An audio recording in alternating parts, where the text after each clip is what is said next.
ChatGPT has been the talk of the marketing town for 2023, and as copywriters, we can't bury our head in the sand about it. Every day there are more and more YouTubers claiming that you can make thousands a day by using ChatGPT to cheat at copywriting and get it to generate for you. I'm an in-house copywriter and I have been experimenting with ChatGPT to see what all the fuss is about, see what the claims are about, and I have opinions. But instead of going on a rant about them, I thought I would show you me using ChatGPT to create a blog about story writing for next week. That will also be a video. If you're new here, I am an author and copywriter sharing tips about how to write fiction, how to make money out of writing through writing for marketing. So if writing is something you want to do more than just for fun and to make a career out of it, like and subscribe for tips every week.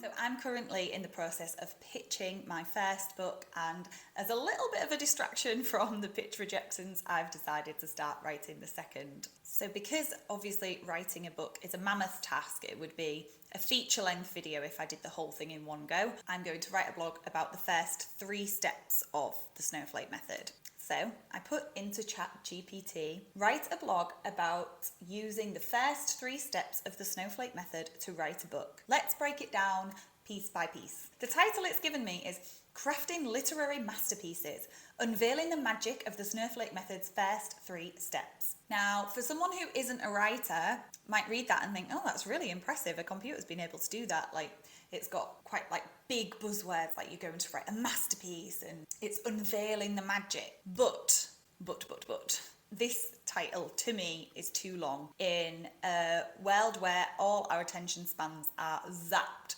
from social media, we need quick, easily digestible titles, especially if you want to draw someone in to watch or read something long form. The title needs to be snappier. It's also not in my tone of voice. So if you've got a client that's given you a brief and you just put that brief into the AI generator and it gives you a title like this, if you haven't done any research, it's likely it's not going to sound like your client, which will create mistrust in the audience they will have already built and probably won't really grab a new audience for them either. So sometimes in my work, I have used ChatGPT to generate titles, to start giving me ideas.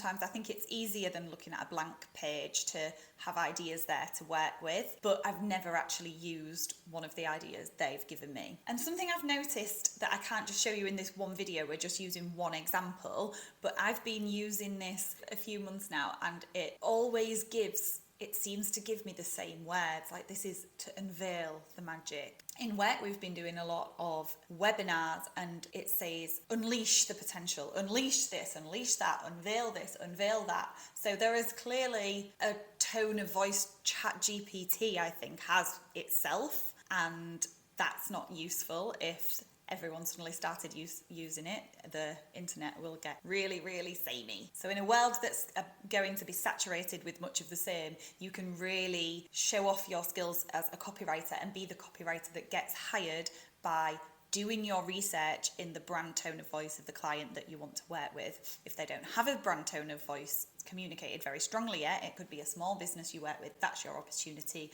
to show them the value of having a strong tone of voice to stand out in the crowd.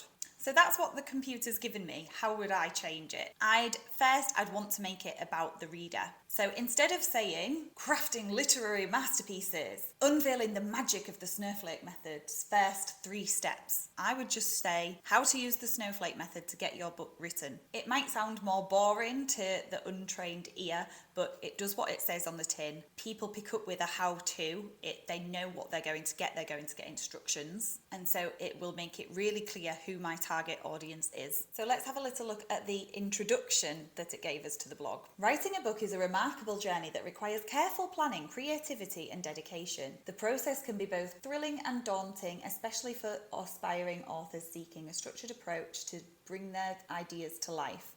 One such method that has gained popularity among writers is the Snowflake Method, developed by Randy Ingemanson. This technique provides a systemic framework for planning and organising your novel.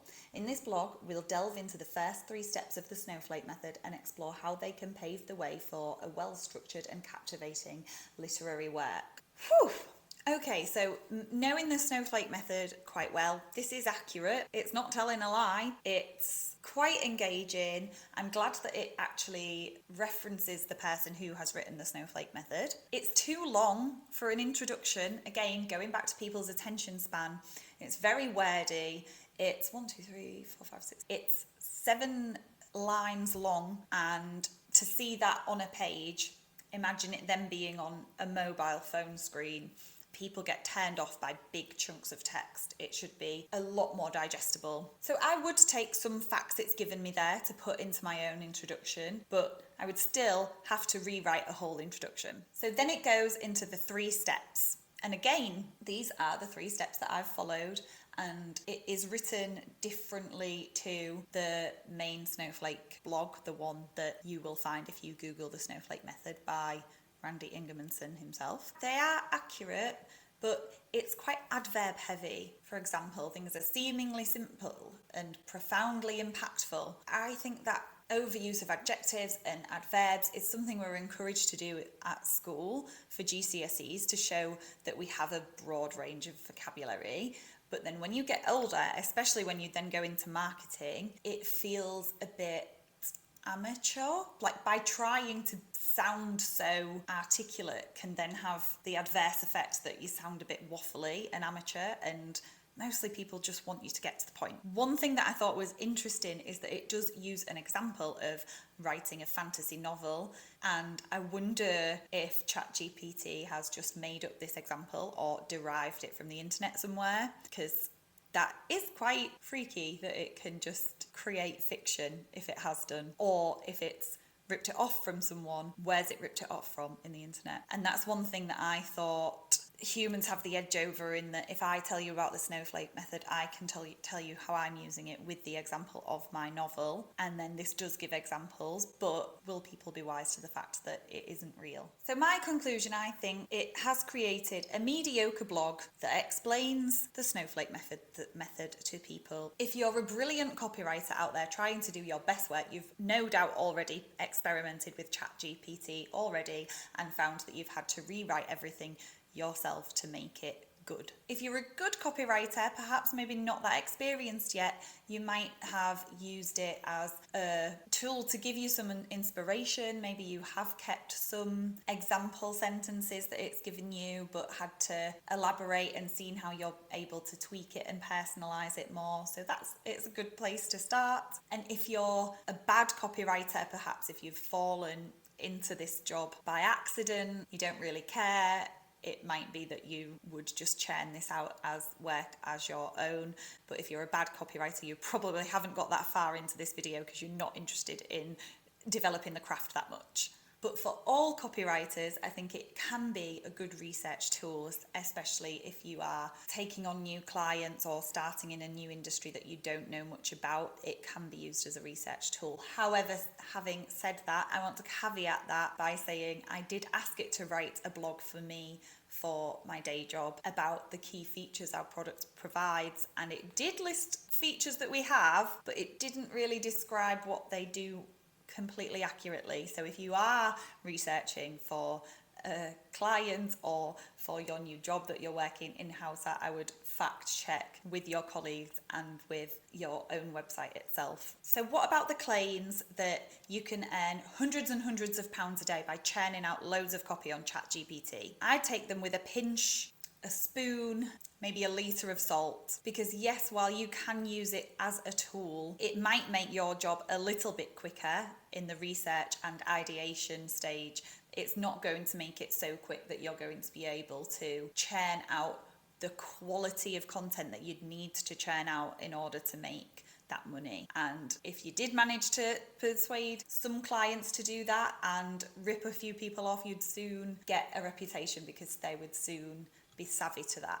So next week, as promised, I'll be showing you my real human being take on using the Snowflake method to write a book. If you're more interested in copywriting, I'll be sharing videos like these about how to set up a copywriting business and tips and tricks that I'm learning and have learned along the way every other week. And then every other week will be about fiction writing. So hopefully both, or at least one, is for you. Make sure you never miss your favourite vids by subscribing to my email list, which I will link in the description below, where I will not spam you because I don't have time for that. You don't have time for that. It will simply be to make sure you don't miss the tips that you need to hear. Happy writing, and I'll see you next week.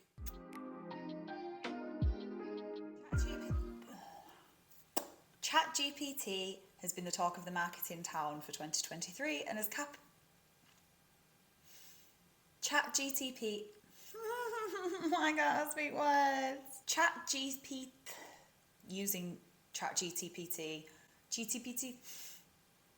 I'm an in-house copywriter and I've been experimenting with ChatGPT. I'm an in-house copywriter and I have been experimenting with ChatGPT. I can't say it.